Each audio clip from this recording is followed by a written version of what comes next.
Жеткиликтүү турак жай укуктары боюнча жаңылыштык түшүнүктөр. Аларга кайсы факторлор кирет?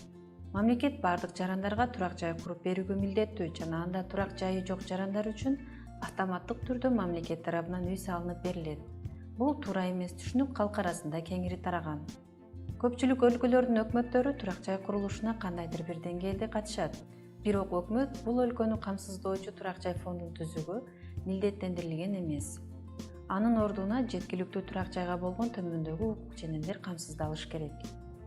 Үйсүздүктүн алдын алуу, мажбурлап үйдөн чыгарып салуу, дискриминация менен күрөшүү, аярлуу жана маргиналдуу топторго өзгөчө көңүл буруу, жашоонун бардык коопсуздугуна жана турак жай бардыгы үчүн ылайыктуулугуна кепилдикти камсыз кылуу. Бул укук ченемдер мамлекеттин мыйзамдык, административдик, стратегиялык жана бюджеттик кийлигишүүсүн талап кылат.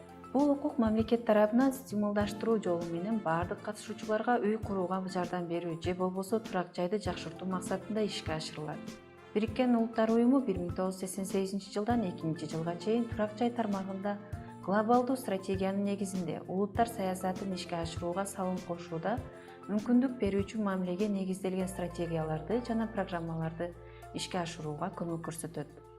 Бирок кээ бир конкреттүү учурларда мамлекеттик жардамга муктаждык түздөн-түз болушу мүмкүн. Аларды атап айтканда, жабыр тапкан адамдар үчүн табигый же техногендик кырсыктар жана эң аярлуу коомдун мүчөлөрүн турак жай менен камсыз кылуу аркылуу же турак жайга болгон жөлөк пул төлөп берүү. Экинчи жагынан жеткиликтүү турак жай укукту кепилдөө үчүн кээ бир практикаларды же аракеттерди колдонбой, өкмөттүн калыс болуусун гана талап кылат. Жеткиликтүү турак жайга болгон укук бир гана узак мөөнөттүү саясат маселеси эмес. Дагы бир туура эмес түшүнүк жеткиликтүү турак жай укугу мамлекетке кечиктирилгис милдеттенмелерди жүктөбөйт. Чындыгында жеткиликтүү турак жайга болгон укукту камсыз кылууда мамлекет өзүнүн мүмкүнчүлүктөрүн жана ресурстарын негизинде тез кадамдарды жасаш керек. Жеткиликтүү турак жайга болгон укук курулуш проектисин ишке ашыруу максатында адамдарды башка жерге көчүрүүгө тыюу салбайт. Кээ бир учурларда мажбурлап үйдөн чыгаруунун жана адамдарды башка жерге көчүрүүнүн алдын алуу максатында жаңы курулуштарга чектөө коюлат. Бирок өсүп келе жаткан шаарлар үчүн курулуш программасын башынан түзүп чыгууга туура келет. Мындай учурларда жеткиликтүү турак жайга болгон укук жаңы курулуштарга тыюу салбайт. Кандайдыр бир деңгээлде чектөөлөр киргизилет.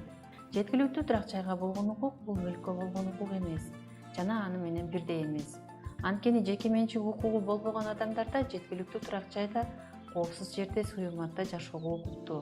Алар ар кандай формада болушу мүмкүн. Ижарага алынган турак жай, кооперативдик турак жай, жеке менчикке алынган турак жай, өзгөчө кырдаалдар учурунда бөлүнгөн турак жай, формалдуу эмес конуштардагы турак жайлар. Жеткиликтүү турак жайга болгон укук мүлк укугуна салыштырмалуу өзүнө көптөгөн коргоо укуктарын камтыйт. Эгерде биз мүлк укугуна гана таяна турган болсок, анда көптөгөн караңгы райондордо жашаган адамдарды мажбурлап чыгарууда жеткиликтүү турак жайга болгон укук бузулушу мүмкүн. Ал эми жубайлардын ортосундагы жеткиликтүү турак жайга болгон укук сакталуу зарыл. Көп учурда аялдар жеткиликтүү турак жайга болгон укуктарынан ажырап калышат. Жеткиликтүү турак жайга болгон укук бул жерге болгон укук эмес. Айрым учурларда жеткиликтүү турак жайга болгон укук жерге болгон укук менен барабар деп түшүнөт. Көбүнчөсү айыл жерлеринде жеткиликтүү турак жайга болгон укукту ишке ашырууда жерге болгон укук маанилүү болуп саналат. Бирок эл аралык укуктарда адамдын жеке жерге болгон укугу белгиленген эмес. Жеткиликтүү турак жайга болгон укук өзүнө жеткиликтүү кызматтарды камтыйт.